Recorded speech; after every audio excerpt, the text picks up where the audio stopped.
Howdy y'all, Christi here at Little Salty Homesteader. Welcome back to my YouTube channel and welcome into my garden. I am back with another weekly update. The weather is beautiful this morning, so let's go ahead and get started and see what's going on. All right, as usual, we're starting over here in the tomato patch, which has kind of actually turned into the eggplant patch for this week because I have several eggplants that are growing all the way down. I think whenever I counted the other day, there was 15, and some of them are ready. Like this guy right here, I should probably go ahead and harvest today whenever I do my harvesting. But yes, several eggplants all the way down, if I can even make it through this row because they are leaning out really far. So you can see down here, this chubby monster right here, and then there's some Black Beauty eggplants as well that are growing. So yes, eggplants are going to be providing food for us quite well for the next few weeks at least, because there's so many out here and it brings me so much joy to see them.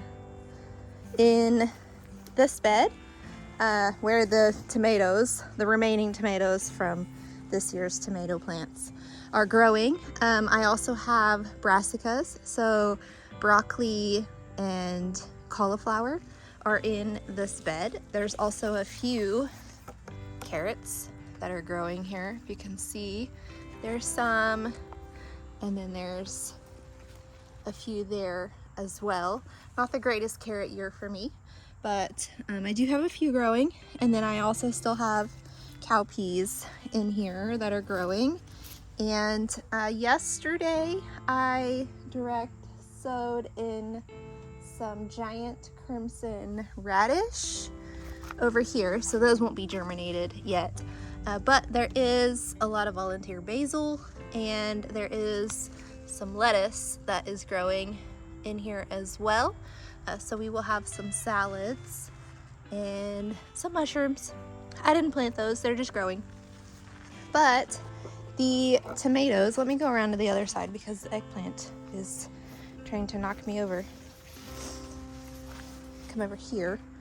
The tomatoes, a few have set fruit. This is the porter plant, so I fully expected this one to be the one that would have tomato fruit set. And I also kind of have it draped over this Creole tomato here.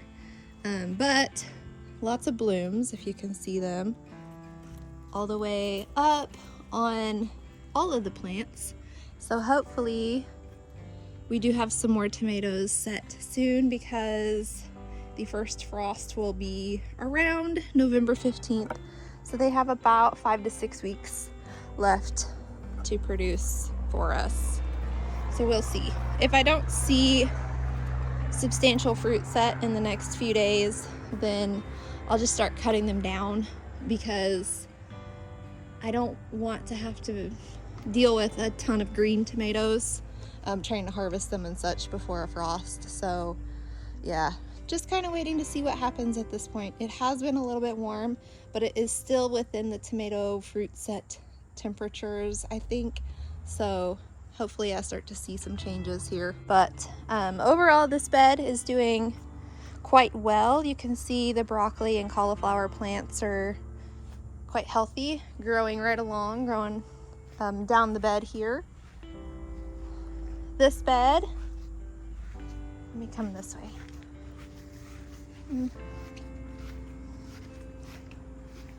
This bed has the leafy green portion of the fall winter garden. So it has collard greens about halfway down. You can see some poking through these cowpeas here. These are all doing really, really well. These were the first ones that got transplanted, and that's why they're so much bigger. And then we have the Alabama blue here. This one's variegated, if I remember correctly. Alabama blue, and then there's Georgia Southern in here as well. That's what's poking through here. And then the rest of the bed is kale, different varieties of kale.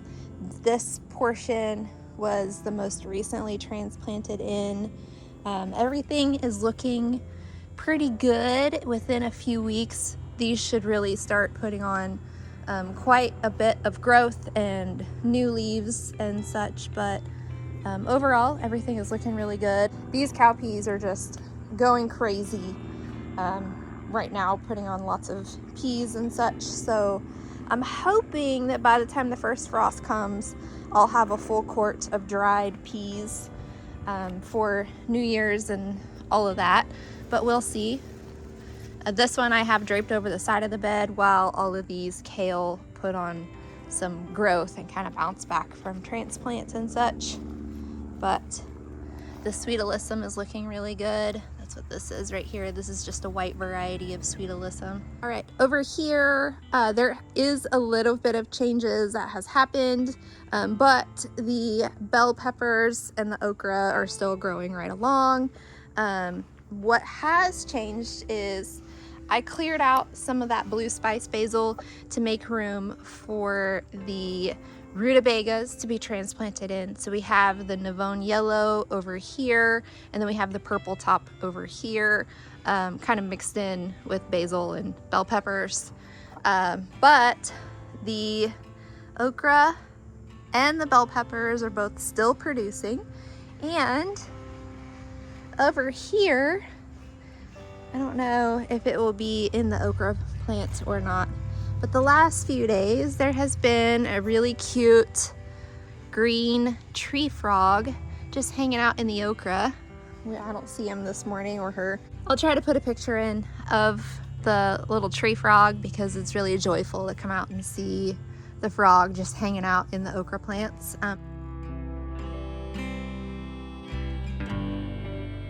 Bell peppers are still doing pretty well, still setting new fruits. I am still harvesting them as I need them, so a lot of these guys are just about ready down here. They have a pretty good size on them, but a lot of bell peppers. I mean, I haven't had to buy peppers at all in months, so I've just been using what I grow for whatever I need them for. So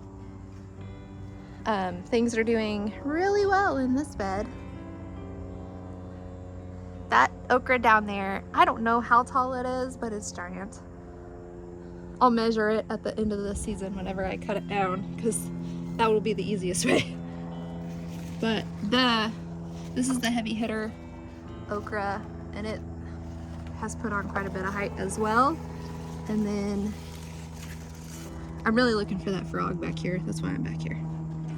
I don't see it, but it usually comes out in the middle of the day, and it's still pretty early. It's only like 9:30 in the morning right now, so that could be why. Or could have found a different tree where humans aren't trying to take pictures of it all day. We'll see. I don't know.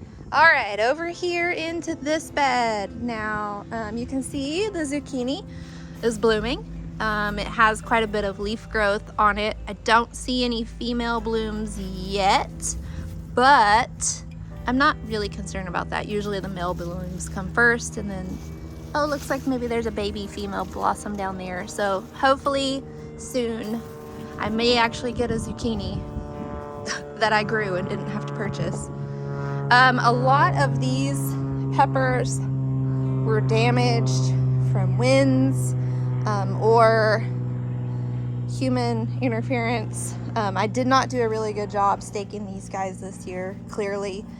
So this one I actually cut off, but the other ones broke off at various points. So I may just go ahead and remove these. We'll see. These two are Ajvarsky. I do see blooms and baby pepper, so maybe I'll just let them hang out. And then these two are Purple Beauty Bells. I also see baby peppers on here, so we'll see.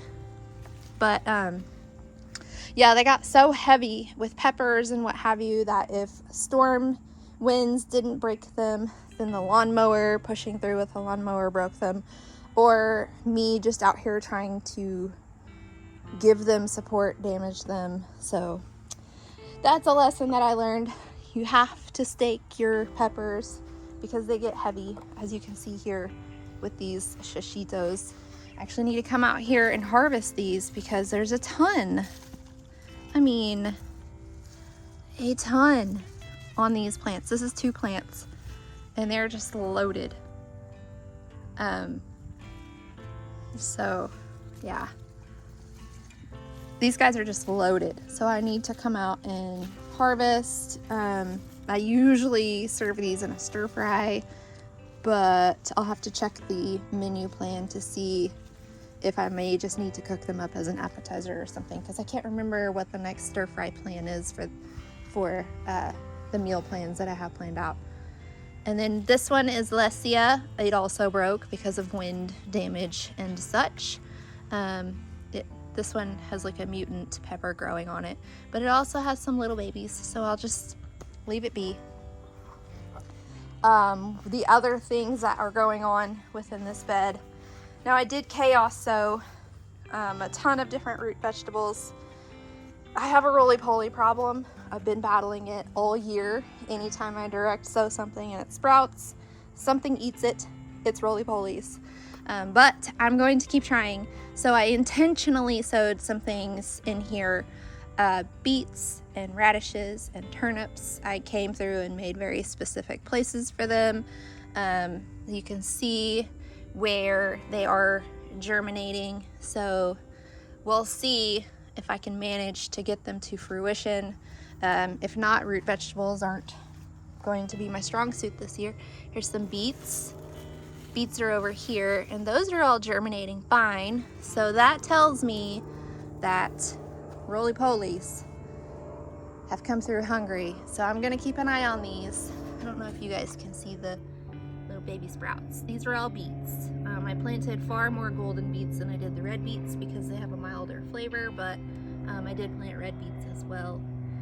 But I will keep an eye on these, try to make sure roly-polies don't come plow them down, because they have a tendency to do that in my garden especially. Okay, sunflower patch is still empty, so I'm not even gonna bother with showing you guys that. That's where the garlic is going to go, and I still need to amend those spaces with compost and fertilizer. So they're just hanging out waiting. Over here in the flower bed, it is a massive round of chaos, but things are growing really well. This is like a really good season for growing flowers in North Texas because the temperatures, while they're warm, they're not astronomically warm, and the nights are relatively cool. So as you can see, flowers are blooming really well, even these snapdragons. This variety is night and day, and it is, as of this moment, as of right now, this one has been perennialized. I planted this last year and it's still just hanging out. It produced really well in the spring, and now it's producing again in the fall, but it survived the crazy summer and then survived last winter as well. So I'm guessing this one has perennialized in my flower bed. So if you want a hard to kill snapdragon, maybe night and day is the variety of that for you guys. I probably could use a little bit of fertilizer because the blooms on it are quite small right now, but hey, it's alive. I didn't kill it, so I'm taking it as a win.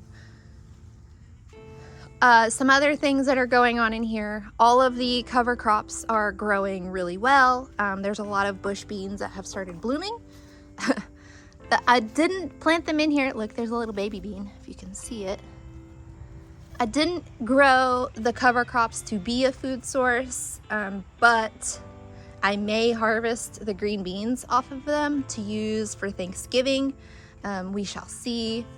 I grew the cover crops for soil improvement because this is very heavy clay through here, and the green beans and the clover will deposit nitrogen, and then the radishes and the mustard greens will help break up the heavy clay, help aerate, get, overall soil improvement going on in here. I am also adding compost and potting soil, and the mulch breaks down.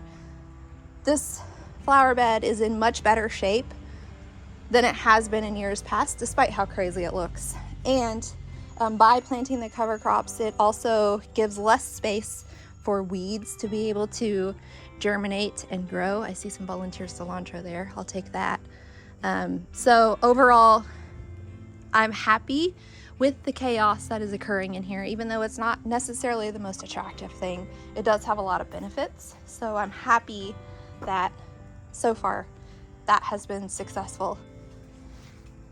All right, so the pumpkin on a stick is really heavy with a ton of the these are technically eggplants.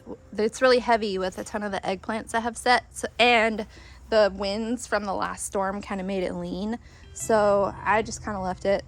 I am not really feeling like getting stabbed trying to stand it back up because it has a lot of thorns on the undersides of the leaves and along the stem of the plant.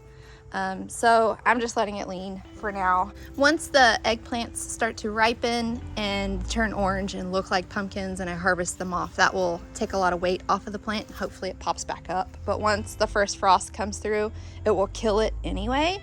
So, and then at that point, I'll just throw the entire plant in the trash after I cut it down.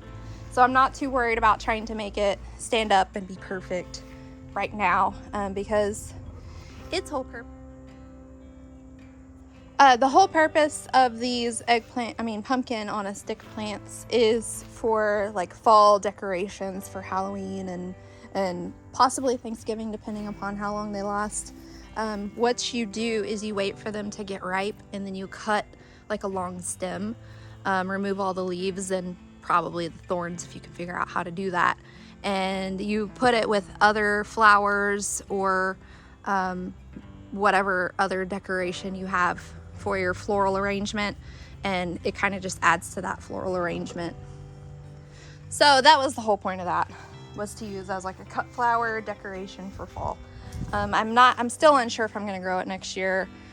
Most of me says no. Part of me is like, but fall. So undecided, we shall see. But this end down here is really colorful and really happy and cheery. Tons of gomphrena. Well, not tons, but there's some gomphrena blooming. All of these profusion zinnias, marigolds are blooming. The regular Benary's giant zinnias in a lot of different colors. The salvia is blooming. Carpenter bees are still hitting that up, as well as regular bumblebees. More profusion zinnias. Marigolds here. These zinnias right here, that is quite a show. I love that. So colorful, so pretty. I'm gonna ask Lily if she wants to cut some down and make an arrangement for inside the house with some of the salvia and whatever else we can find out here that's blooming and alive. I'm gonna try to pick these up and walk through without damaging anything. All right, so the cowpeas are definitely starting to fizzle out over here. I'm perfectly okay with that. I have emptied out a couple of pockets from plants that are died off. I'm still harvesting a few here and there, mostly from the field peas, from the cream peas that are on the top. But as these die out, I'm just removing the whole plant, and I have some bok choy that's going to be planted in here for stir fry and leafy green use in the fall and winter. So as you can see, there's quite a few empty pockets over here. I'm probably not going to use these pockets as much because this side is mostly shaded, but that other side will be utilized for the bok choys. And I have a few different varieties. I have a teeny tiny one, and then a purple one, and then a baby one. Y'all, I don't even know what all can be said about this pepper green stalk. This is blowing my mind. Every time I harvest peppers, it just sets like 2 more in its place, and I'm not mad about that at all. Look at all the jalapenos on this plant, and this plant's only like a foot tall, so that's a lot of peppers. This one that I'm dubbing the mystery pepper, I do believe it is a cross, an accidental cross of a bell pepper and a jalapeno. The last round that ripened, we harvested, and all the peppers looked completely different, but they all had the flavor of jalapeno. We just sliced them up and put them on pizza since I wasn't sure what they were going to be like, but they had an excellent flavor. So I may attempt to save seeds, although cross-pollination is definitely possible. So I don't know. It was supposed to be jalapeno. It's a cross. Not mad about it. Still tastes really good. Looks interesting. So happy with the accidental plant there. Over here, you can see tons of jalapenos still just growing all the way up. We have Tabasco. I need to come through and harvest the ripe ones. This is also a Tabasco plant. There's a Tabasco, and then next to it is a jalapeno. So you can see jalapenos up there with the Tabasco peppers, but I need to come through and harvest them. I would like to gather enough to make some Tabasco hot sauce. We'll see. I mean, there's a ton of little peppers on here, so should be possible. Serranos also doing really well. These are also Serranos, they're just bigger.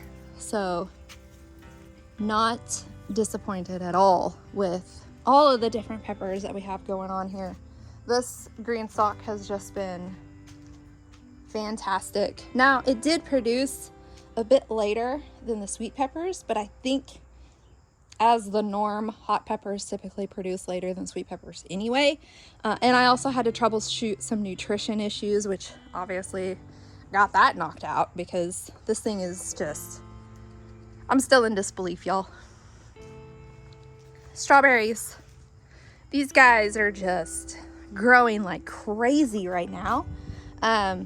My plan is to overwinter them on the days where frost is imminent. I do have a cover that fits right over this, and it kind of tightens at the bottom, so it will protect these a certain amount.